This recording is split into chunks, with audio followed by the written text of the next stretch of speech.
This is the download from Sounds Profitable, your daily source for the essential news in the business of podcasting.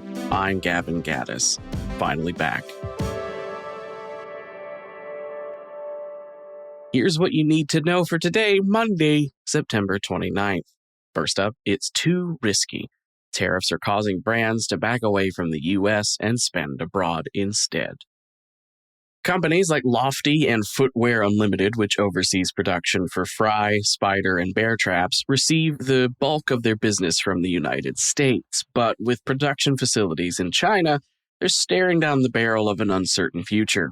With the unpredictability of new tariffs, it's becoming harder to model out what profit margins will look like as the cost of goods fluctuates significantly and quickly.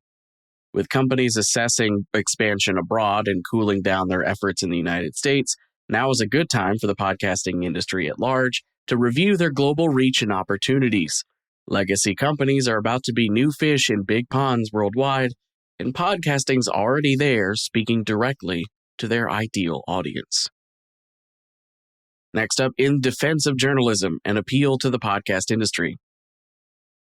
This is a piece by Joelle Knoll of Large Media. Knoll argues podcasting is at a crucial turning point as far as its approach to promoting transparent, independent journalism. News-focused podcasting could turn down a road of cable TV, entrenching the biggest names with more of an intention to entertain audiences rather than break news or go in-depth on existing stories. Journalism and podcasting, of course, has the power to affect change, and Knoll calls for big names in the industry to acknowledge that beyond base profitability. She asks the big podcast players, Spotify, Apple, YouTube, literal players, to acknowledge their position as the front page of podcasting, with better categorization that elevates actual journalism in a way so it doesn't have to be forced to compete with sensationalist, journalist-shaped entertainment. Production companies pitching to funders and sponsors should stop leading with the idea of downloads and instead pitch them on the investment as a public impact. A healthy fourth estate is vital and nearly impossible to get back once it's fully gone. Next up, how press-shy stars are finding their voice in Hollywood during the podcast era. The power of podcasting's audience connection has grown to the point celebrities aren't just appearing on movie podcasts to promote movies during press junkets. They're appearing on big podcasts in general, independent of the premise of the show. A big example, of course, being famously press-shy Leonardo DiCaprio hopping on a video call to appear on In the Heights to promote one battle after another. Similarly, this year, Joaquin Phoenix eschewed his standard TV interviews to make a podcast debut with Theo Von to talk about promoting Eddington earlier this year. While press-friendly celebrities are no stranger to the podcast circuit, for example, Ari Aster and Zach Krager both guested on Blank Check with Griffin and David earlier this year, with their episodes dropping to coincide with the release of their own movies. The likes of DiCaprio and Joaquin Phoenix signal the further evolution of movie promotion. I know I personally recall my childhood setting the VCR to record Leno or Conan because a rarely seen big celebrity was about to come on to promote a movie. Now podcasts are stepping up to provide big-name, water-cooler moment talk show content. Next up, IAB upgrades podcast outlook despite economic drag on overall ad spending. The new IAB forecast for the end of 2025 U.S. ad spend is now 5.7% growth. While that outpaces inflation, it is down from the 7.3% growth forecast published back in January. This specifically mentions mounting economic uncertainties as the culprit for the change. The bright side is half one expectations were met for overall ad spend. The downgrade simply reflects expected decrease due to the pace of the economy throughout H2. Still, as the headline teases, podcasting's forecast has been upgraded.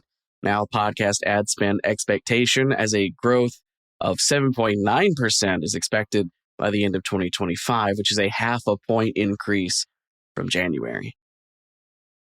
And finally, podcasts and news fact sheet. Pew Research has a new fact sheet listing out findings regarding how U.S. adults are engaging with podcasts, including how they get their news info. The demographic of podcast listeners is slowly growing to include more than the young techie crowd we started with. From 2022 to 2025, Pew finds the 18 to 29 demographic response has plateaued to the question, have you listened to a podcast in the past 12 months? Meanwhile, there's been an 8% growth in the 50 to 64 demographic, historically underserved as a segment, and a 5% growth for 65 plus. As podcasting enters the zeitgeist more and more, the bigger the audience. Pew also finds the percentage of U.S. adults who say they never get news from podcasts has shrunk to 46% of respondents. This is the lowest the figure has been since they started surveying in 2020. The response, often getting news from podcasts, has slowly increased from 9% of respondents in 2023 to 10% this year.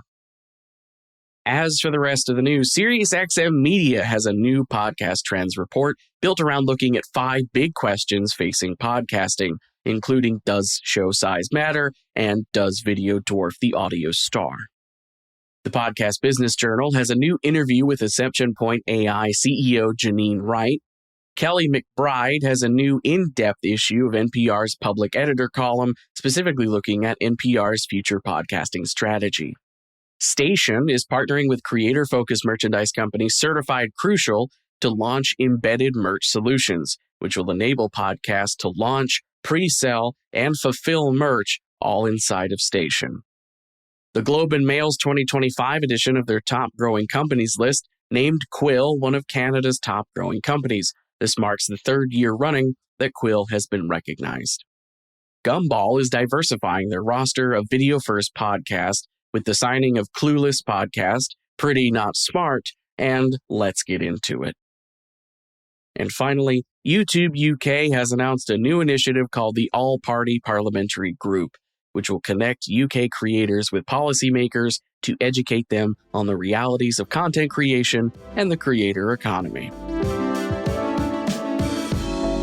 Be sure to check out the links to every article I've talked about in today's episode. You can do that either by clicking the link in today's show notes, or you can go to soundsprofitable.com and check out the download section where I've got every episode of the download ever parked with all the links you might ever want.